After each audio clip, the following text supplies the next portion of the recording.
Hey guys, we're the AI-driven mapping of forest biodiversity data plus team. I'm here with Georgi and Hashim, and we're just going to be giving you a quick overview of our project. So our objective is to construct a workflow to generate training data for a deep learning tree species classification model, and this will be applicable to National Ecological Observatory network sites. The reason why this is so important is because a tree species classification model will help us evaluate biodiversity of different sites, which helps monitor ecosystem and direct conservation efforts. In order to achieve this goal, we have 4 steps. Our first step is to extract tree locations and species from NEON's vegetation structure data. So this is data that researchers have physically gone into sites and collected, and we're going to use this to create a label dataset.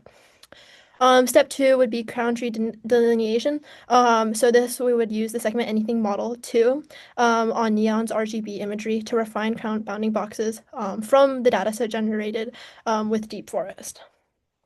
After we've done this, our third step would be to concatenate hyperspectral and LiDAR data and overlay labeled and segmented data to form training pairs for the classifier. So the hyperspectral and LiDAR would be one, and then it would be paired with the labeled and segmented. And finally, our final step would be to actually build this classification model. So we're going to train Paraformer, a hybrid CNN bit semantic segmentation model, on hyperspectral imagery for our data.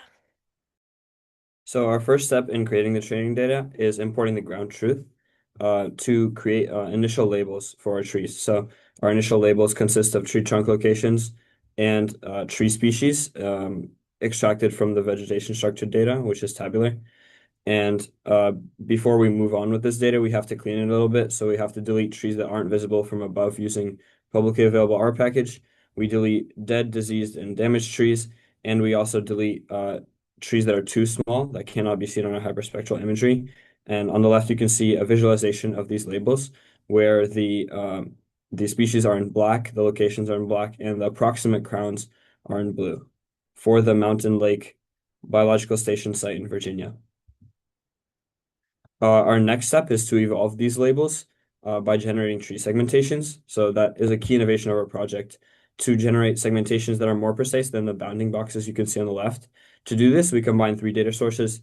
Our first being the labels that we created in step 1. The second being the RGB imagery from Neon that we will actually segment on.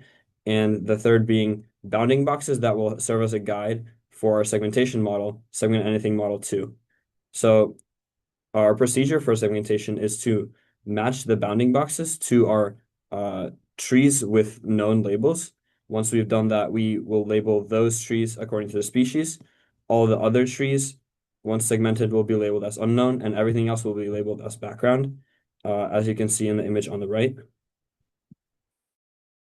So for our classifier input, we combine 2 data sources, hyperspectral imagery and remote sensing LiDAR 3D point cloud.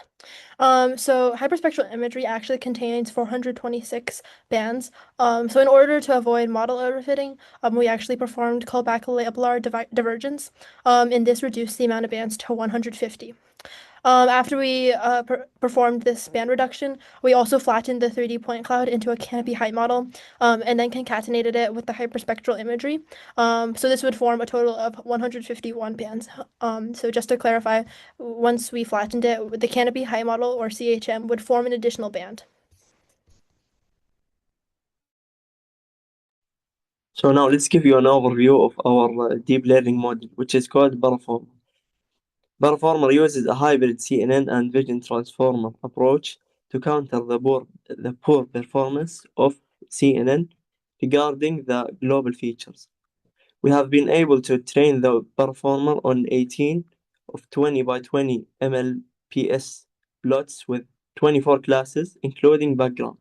The training statistics was the overall accuracy was 89%, the mean intersection over union was 79%, the frequency weighted intersection over union was 97%, and lastly, the kappa average was 88%. As you can see on the image on the right, this is the training loss over 80 epochs. The image on the left also shows the input for the model, which is the hyperspectral imagery, and the predictions that the model gets.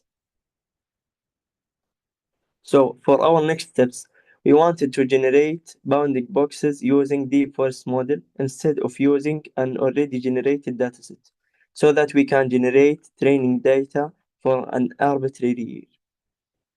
Secondly, we want to train and test Performer on all NEON sites.